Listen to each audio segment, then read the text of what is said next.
Pax Vobis, salam damai bagi kita semua. Merosotnya penghayatan iman di kalangan umat dan berbagai skandal memalukan di kalangan hierarki menjadi warna yang khas dari gereja Katolik modern. Ini tidak lepas dari perubahan yang terjadi di gereja Katolik setelah Konsili Vatikan II yang diadakan setengah abad yang lalu.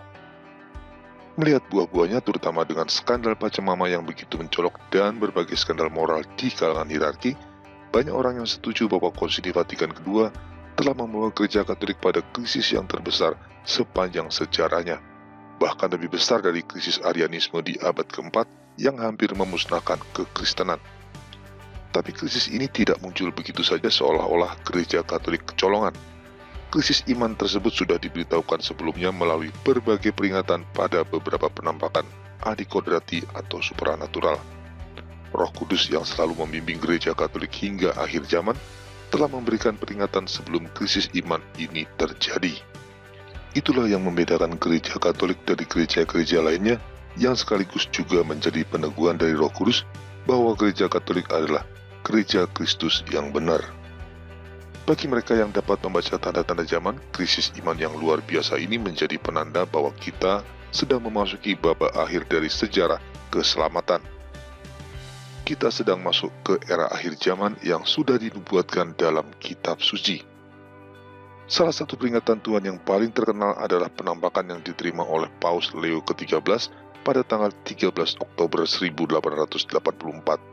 Tepat 33 tahun sebelum mujizat besar di Fatima, Portugal. Saat itu Paus Leo ke-13 baru saja selesai mempersembahkan misa di kapel pribadinya di Vatikan. Tiba-tiba Paus Leo ke-13 berdiri di kaki altar dalam keadaan setengah sadar selama 10 menit lamanya. Saat itu dia mendengarkan pembicaraan antara Tuhan kita dengan iblis.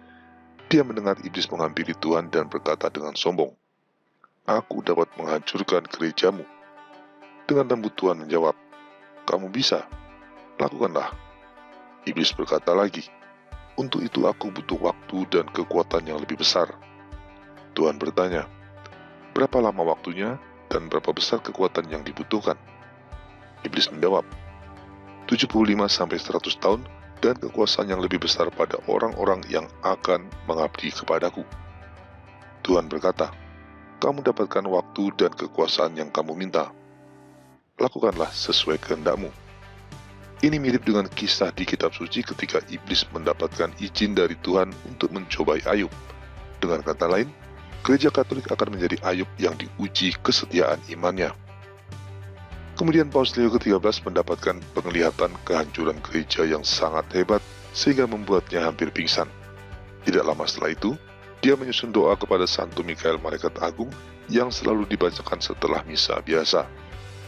Tradisi ini berlangsung terus sampai akhirnya dihapuskan oleh Paus Paulus ke-6 pada tahun 1964. Karena penampakan yang diterima oleh Paus Leo ke-13 diakui secara resmi, maka pesannya tentu layak untuk diperhatikan oleh semua umat beriman.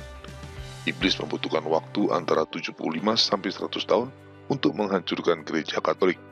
Jika itu dihitung sejak tahun 1884, maka tentunya iblis telah melancarkan serangannya yang terberat untuk menghancurkan gereja Katolik. Dan apa yang terjadi setelah itu adalah buah-buah yang dihasilkan dari serangan iblis terhadap gereja. Pertanyaannya, berhasilkah iblis menghancurkan gereja Katolik seperti yang dikatakannya?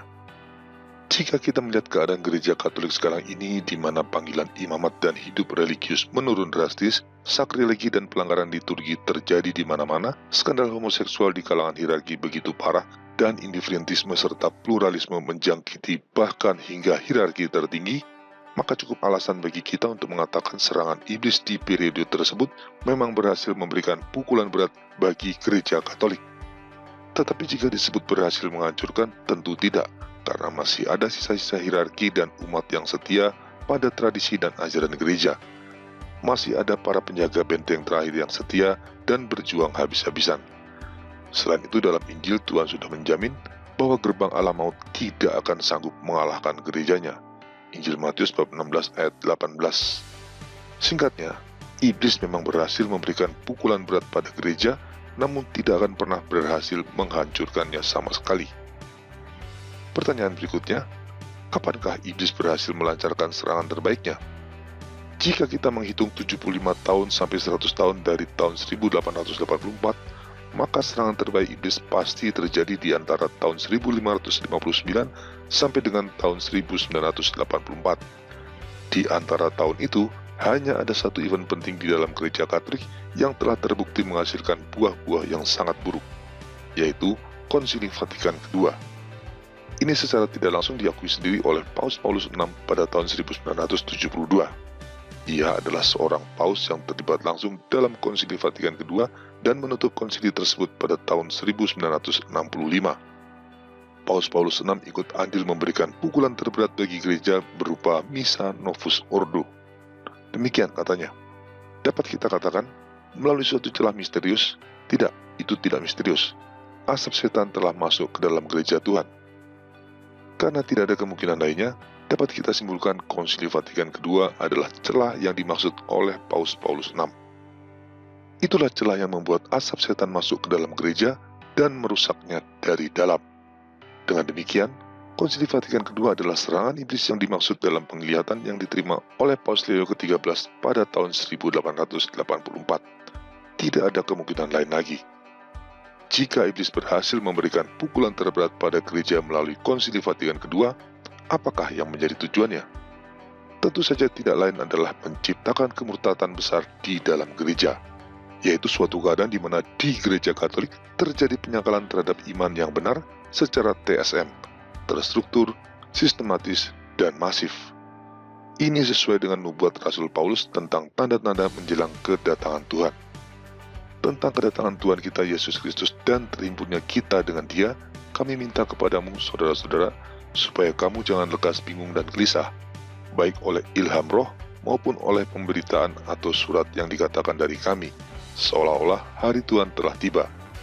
Janganlah kamu memberi dirimu disesatkan orang dengan cara yang bagaimanapun juga.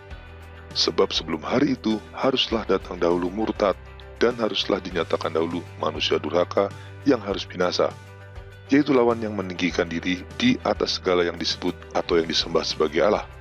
Bahkan ia duduk di bait Allah dan mau menyatakan diri sebagai Allah.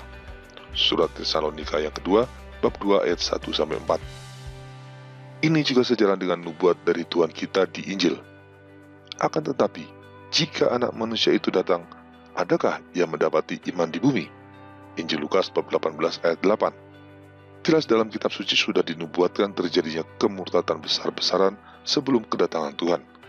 Tapi sekali lagi, sebesar apapun kemurtatan yang terjadi tidak mungkin membatalkan janji Tuhan yang menyatakan gerejanya tidak akan dapat dikalahkan. Tuhan pasti akan menyisakan umatnya yang setia sebagaimana Tuhan tetap menjaga Ayub dalam imannya. Ini sesuai dengan apa yang dikatakan Rasul Paulus dalam surat Roma bab 11 ayat 5. Pada sisa umatnya yang setia itulah gerejanya tidak akan terkalahkan dan akan kembali dipulihkan pada kejayaannya yang semula, sama seperti Ayub yang dipulihkan keadaannya. Jika kemurtatan terjadi di gerejanya seperti yang sudah dinubuatkan, itu tidak mungkin terjadi begitu saja dalam semalam, atau dalam 1-2 tahun. Pasti itu merupakan hasil dari suatu proses bertahap yang panjang. Dari sini kita bisa menyimpulkan bahwa serangan terberat iblis seperti yang dinubuatkan dalam penglihatan Paus Leo ke-13, yaitu Konsili Vatikan II, telah mengakibatkan dimulainya berbagai perubahan bertahap di gereja Katolik yang kelak akan membawanya ke dalam kemurtatan besar sesuai nubuat kitab suci. Cukup dengan melihat skandal Pachamama yang terjadi pada bulan Oktober 2019, kita tahu gereja Katolik saat ini tengah berada di jalan yang membawanya pada kemurtatan besar. Melihat tidak adanya ungkapan penyesalan atas kejadian tersebut dan semangat ekumenisme global yang digagas oleh dokumen sesat Human Fraternity terus didorong oleh gereja Katolik hingga hari ini, maka tahap kemurtatan yang lebih buruk dari skandal Pachamama masih mungkin terjadi. Ketika mengungkapkan rencananya untuk mengadakan Konsili Vatikan II, Paus Yohanes 23 mengatakan bahwa ia akan membuka jendela gereja agar angin segar masuk dan membersihkan debu-debu yang sudah menumpuk selama berabad-abad. Tetapi sekarang kita tahu, jendela gereja yang dibuka melalui Konsili Vatikan II sama sekali tidak membawa angin segar, melainkan justru angin beracun yang merusak gereja begitu parah. Celakanya, kerusakan parah yang terjadi di gereja Katolik termasuk skandal Pachamama dan berbagai skandal moral yang terjadi di hierarki gereja tidak juga menyadarkan sebagian besar umat kaum religius maupun hierarki akan adanya masalah dengan Konsili Vatikan kedua. Mereka masih percaya pada janji-janji palsu aggiornamento yang akan membawa perubahan dan angin segar di gereja Katolik.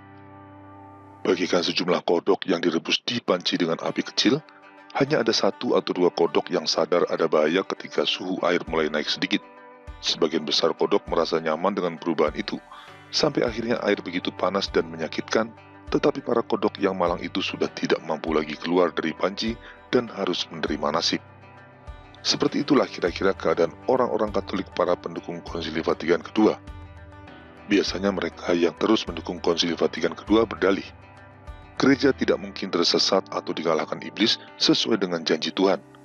Tapi mereka lupa bahwa kemurtatan gereja juga dinubuatkan dalam kitab suci. Dan dengan mendukung Konsili Vatikan kedua, mereka ikut di dalamnya. Dalam Injil Tuhan sudah mengatakan, dari buahnya pohon itu dikenal. Demikian juga kita dapat mengetahui roh yang menginspirasi Konsili Vatikan kedua dari buah-buahnya. Pada saat Konsili Vatikan kedua berjalan, yang ada adalah euforia semangat pembaruan gereja. Akibatnya kekeliruan yang masuk tidak disadari oleh sebagian besar bapak-bapak konsili. Hanya sedikit bapak-bapak konsili yang menyadari adanya masalah dan menolak menandatangani dokumen-dokumen Konsili Vatikan kedua. Salah satunya adalah Monsignor Marcel Lefebvre, pendiri SSPX. Demikian juga di masa-masa awal munculnya berbagai perubahan di gereja Katolik akibat penerapan dokumen Konsili Vatikan kedua. Buah-buahnya yang buruk masih belum terlihat dengan jelas. Tetapi sekarang buah-buah dari Konsili Vatikan kedua sudah banyak bermunculan dan semuanya busuk. Maka dengan melihat buah-buahnya yang ada sekarang ini, sudah seharusnya kita tahu roh seperti apakah yang menginspirasi Konsili Vatikan kedua. Kita tidak bisa berdalih. Lalu apa solusinya? Tentu saja keluar dari panci sebelum terlambat. Apakah itu berarti keluar dari gereja Katolik? Tentu tidak. Yang dimaksud adalah keluar dari semangat Konsili Vatikan kedua dan semua perubahan yang diakibatkannya. Harus dipahami bahwa Konsili Vatikan kedua hanya menghasilkan dokumen-dokumen pastoral yang sifatnya tidak infalibel dan tidak mengikat. Tidak ada satu dogma baru pun yang dinyatakan dalam Konsili Vatikan kedua. Ini dinyatakan sendiri oleh Paus Paulus VI. Artinya, tidak ada kewajiban bagi umat maupun hierarki untuk taat pada dokumen-dokumen Konsili Vatikan kedua. Dengan demikian, menolak Konsili Vatikan kedua dan semua dokumennya tidak akan membuat seseorang dinyatakan keluar dari gereja Katolik. Kita menolak Konsili Vatikan kedua dan kembali ke ajaran tradisional gereja Katolik yang kebenarannya dijamin 100% oleh Roh Kudus. Jangan takut berbeda dengan mainstream. Ingat bahwa yang dimaksud sisa umat yang setia dalam nubuat Rasul Paulus sudah pasti bukan golongan mainstream. Justru golongan mainstream sebagaimana keadaannya sekarang akan terarah pada kemurtatan. Bukankah Tuhan sendiri bertanya, akan tetapi jika anak manusia itu datang, adakah ia mendapati iman di bumi? Dengan demikian memilih ikut mainstream dalam situasi di mana kita tahu gereja Katolik sedang ada dalam proses pemurtatannya adalah suatu pilihan konyol. Doa bersama di Asisi, skandal Pachamama, dan berbagai penyimpangan lain yang tidak dianggap sebagai kesalahan adalah tanda yang pasti bahwa gereja Katolik memang ada di jalan menuju kemurtatan besar. Dengan demikian, tidak mengikuti mainstream dan memilih setia pada ajaran gereja Katolik tradisional adalah pilihan paling bijak. Tapi ada masalah. Kekatolikan tradisional di Indonesia adalah barang langka. Itu harus diakui. Sejauh yang saya tahu hanya ada 2 kota yang menyelenggarakan misa Latin, yaitu Jakarta dan Bandung. Lalu bagaimana kita dapat keluar dari semangat Konsili Vatikan kedua dan kembali pada ajaran gereja Katolik tradisional sementara misa Latin tradisional tidak tersedia? Cara terbaik adalah mengusahakan adanya misa Latin di keuskupan masing-masing.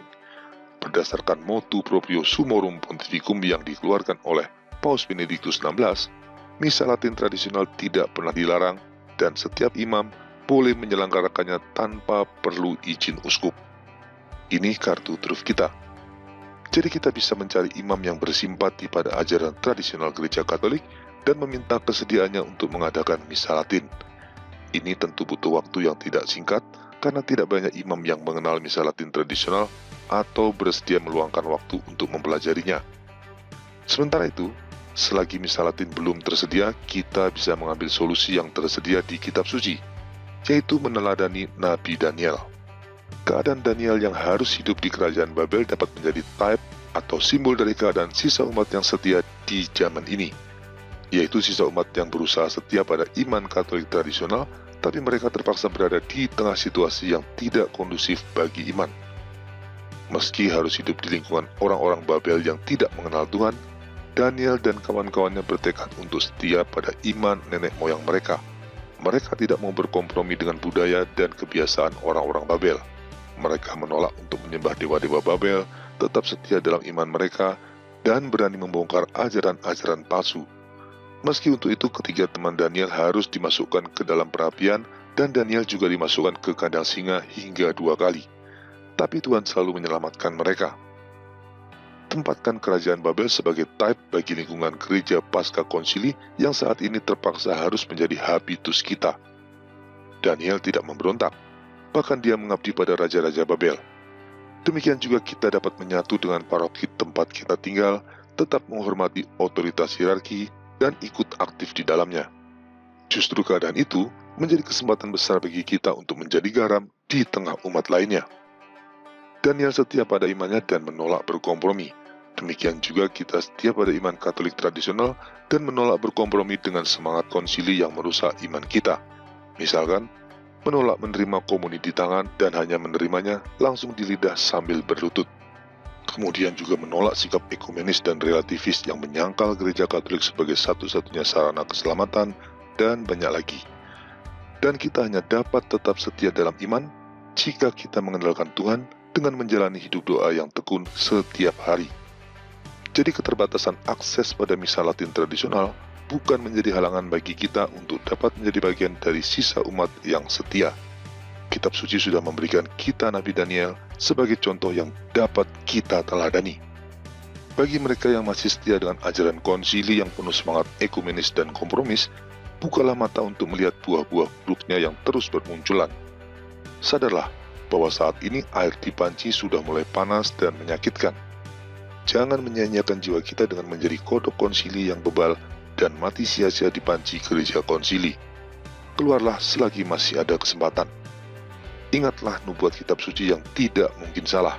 Masa depan gereja Katolik bukan pada kaum mainstream karena menurut nubuat mereka akan jatuh pada kemurtatan yang membinasakan. Masa depan gereja Katolik ada pada sisa umat yang setia, yang tidak pernah menyembah dan menghormati Allah-Allah lain selain Allah Tritunggal. Seperti kata Santo Athanasius, gereja Katolik ada pada mereka yang setia dengan ajarannya.